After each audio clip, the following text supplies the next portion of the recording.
अस्सलाम वालेकुम everyone, welcome back to academy dot. जैसे कि हम प्रिपरेशन कर रहे हैं for the post of police constable, और पुलिस कांस्टेबल में मैंने जैसे प्रीवियस पेपर की एनालिसिस की, और प्रीवियस पेपर के एनालिसिस की बुनियाद पर मैंने कुछ एमसीक्यूज जो हैं बनाए हैं और लिए हैं डिफरेंट सोर्सेज से। तो वो मैं करता हूं जिनके चांसेस बहुत ज्यादा हैं। ये एमसीक्यूज आपकी टेस्ट में आने के बहुत ज्यादा चांसेस हैं, तो इन एमसीक्यूज को देख लें। और साथ में ये एमसीक्यूज और इससे अलावा दूसरे जो प्रीवियस एमसीक्यूज हैं मैं आपके साथ अपने ग्रुप में शेयर करूंगा।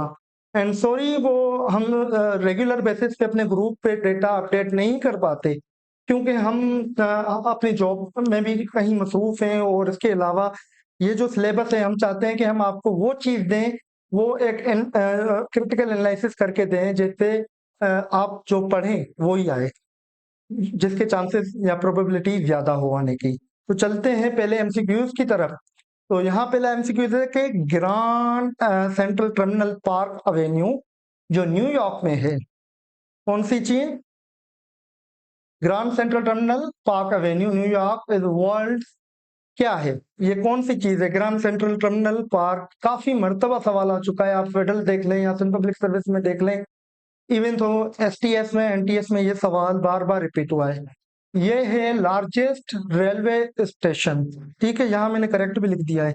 अच्छा, तो इसका ए जवाब ही करेक्ट है। सेकंड क्वेश्चन की तरफ आते हैं कि for which of the following discipline is Nobel prize awarded? Nobel prize किस कौन कौन से सब्जेक्ट्स या कौन कौन से डिसिप्लिन में दिया जाता है? तो इन्होंने लिस्ट ऑफ डिसिप्लिन दी है कि फिजिक्स में, केमिस्ट्री में, फिजियोलॉजी या मेडिसिन में, लिटरेचर, पीस एंड इकोनॉमिक्स में, या सब में दिया जाता है।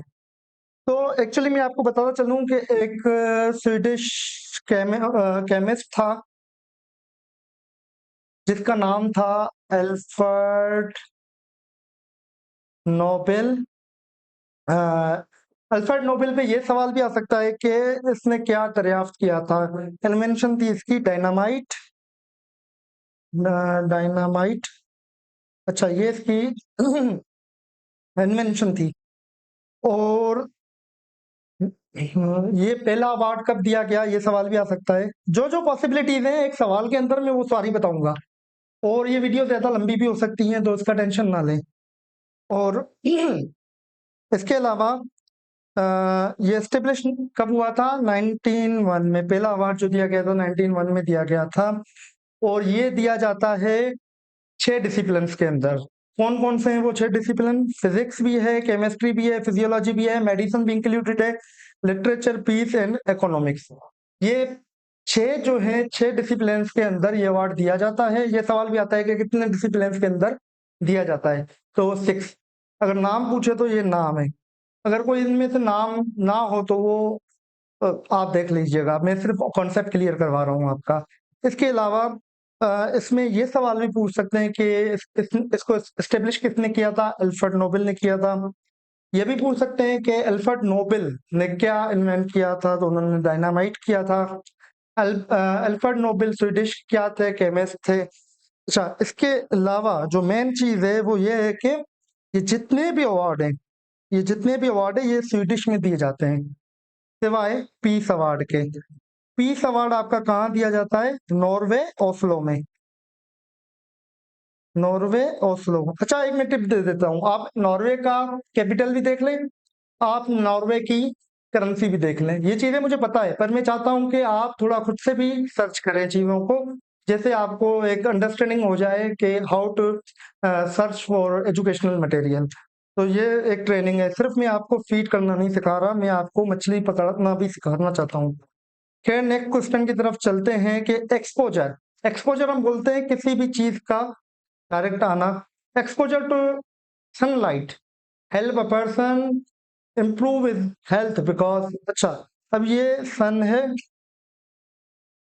ये कोई बंदा है और ये सन का एक्सपोजर ले रहा है, तो इसकी हेल्थ पे क्या इम्प्रूवमेंट होगी? उसका मतलब इसकी हेल्थ में क्या इम्प्रूवमेंट होगी? तो the infrared, no no resistant power, no. अच्छा, जब भी सन का एक्सपोजर होता है कि सन से हमें मिलता है विटामिन डी, तो ये डी जवाब सही है, बिल्कुल हमें विटामिन डी मिलता है। तो ऐसा सवाल भी आ सकता है कि what is the major source of vitamin D. तो आप अगर ऑप्शन में सन है तो लगा सकते हैं बिल्कुल। अच्छा, एक दूसरी tip, disease related to disease related to weight deficiency, ये देख लेना आप, ठीक है, खुद से सर्च करना। Each year world red cross या रेड क्रिसेंट डे किस दिन को मनाया जाता है? ये सवाल काफी इंपॉर्टेंट है, काफी जगहों पे आ चुका है पहले भी। तो हर साल कौन सी डेट को world crescent day, red crescent day या वर्ल्ड रेड क्रॉस डे मनाया जाता है? तो वो मनाया जाता है 8 मई, 8 मई को। अच्छा, इससे रिलेटेड एक और इम्पोर्टेंट सवाल है जो मैं आपको बताना चाहता हूँ कि जैसे ये बताया मैंने, यहाँ पे सवाल बताया कि पीस अवार्ड जो नॉर्वे में दिया जाता है।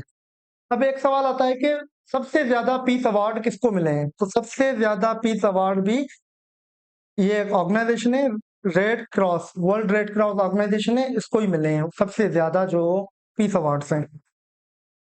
उसके बाद चलते हैं नेक्स्ट मीट एमसीक्यूज पर के fire temple is the place of worship of which of the following religion. मतलब कि जो फायर टेम्पल है वो कौन से मजहब की इबादत गाह है? जैसे मुसलमानों की इबादत गाह मस्जिद होती है, और हिंदुइज्म की इबादत गाह मंदिर होता है, क्रिश्चियनिटी की इबादत गाह क्या होता है? चर्च होता है। ये सवाल आ सकते हैं ना, वैसे क्या मैट्रिक लेवल पे हैं तो इतने ही सवाल आ सकते हैं। तो टाओइज्म नो, जुडाइज्म नो, जीरोटिज्म या पारसी रिलीजन के जो इबादत गाह है उसे हम कहते हैं फायर टेम्पल। ये चीज याद रख लें, ठीक है। अच्छा, नेक्स्ट सवाल पे आते हैं। बहुत गर्मी है यार आज, खैर काफी गर्मी होती है। और ये आई थिंक 8:30, खैर इकोलॉजी। अच्छा, इकोलॉजी डील्स विद, ये सवाल ऐसे भी आ सकता है और ऐसे भी आ सकता है कि ecology is a study of, psychology is a study of, इस तरह से भी आते हैं, या साइकोलॉजी डील्स विद। खैर इकोलॉजी, इकोलॉजी किससे डील करती है? इकोलॉजी के अंदर हम किसी भी ऑर्गेनिज्म, फिर वो दुनिया में मौजूद कोई भी ऑर्गेनिज्म है, उसका उसके एनवायरनमेंट के साथ क्या रिलेशन है, इन दोनों के बीच के रिलेशन को पढ़ने को हम इकोलॉजी कहते हैं। तो इसका जवाब होगा बर्ड्स नहीं, सेल फॉर्मेशन नहीं, टिश्यू नहीं, हाँ relation between organism and their environment. जबरदस्त हो गया ये आपका। पैथोमीटर इज यूज टू मेजर, पैथोमीटर एक इंस्ट्रूमेंट है, ठीक है। ये इंस्ट्रूमेंट किस चीज को मेजर करने के लिए काम आता है, किस चीज की पैमाइश करने के काम आता है? अर्थक्वेक के? बिल्कुल नहीं, क्योंकि अर्थक्वेक को मेजर करने के लिए हम इस्तेमाल करते हैं रिक्टर स्केल। ये सवाल भी आ सकता है, ठीक है। इसके बाद चलते हैं ओशन इंटेंसिटी नहीं, ओशन डेप्थ, बिल्कुल। तो फेथोमीटर हम यूज करते हैं to measure the ocean depth, किसी भी समंदर की गहराई को मेजर करने के लिए हम यूज करते हैं फेथोमीटर। अच्छा, ये सवाल यहाँ पे ये बल्कि जो भी इम्पोर्टेंट एमसीक्यूज मैंने बताया है वो यहाँ पे पूरे होते हैं। फिर इंशाल्लाह मैं नेक्स्ट वीडियो में आपके साथ इम्पोर्टेंट एमसीक्यूज शेयर करूंगा। एंड काइंडली आप हमारा व्हाट्सएप ग्रुप ज्वाइन करें, और एक चीज का बहुत ज्यादा ख्याल रखें कि दूसरे मेंबर्स को मैसेज ना करें, क्योंकि देखें ये आपने पढ़ने के लिए ज्वाइन किया है, ना कि किसी और दोस्तियां रखने के लिए। तो काइंडली ग्रुप के अंदर ऐसी कोई भी हरकत नहीं होनी चाहिए। हम आपको फ्री लेक्चर दे रहे हैं, फ्री मटेरियल दे रहे हैं, तो इसका फायदा उठाएं बजाय किसी को तंग करने के या किसी को मैसेजेस करने के। तो दूसरे ग्रुप मेंबर्स को मैसेज करने से गुरेज करें। तो ये हमारा व्हाट्सएप नंबर है, और आप इसको हमें ज्वाइन कर सकते हैं। फिर मिलते हैं इंशाल्लाह नेक्स्ट वीडियो में। Thank you so much.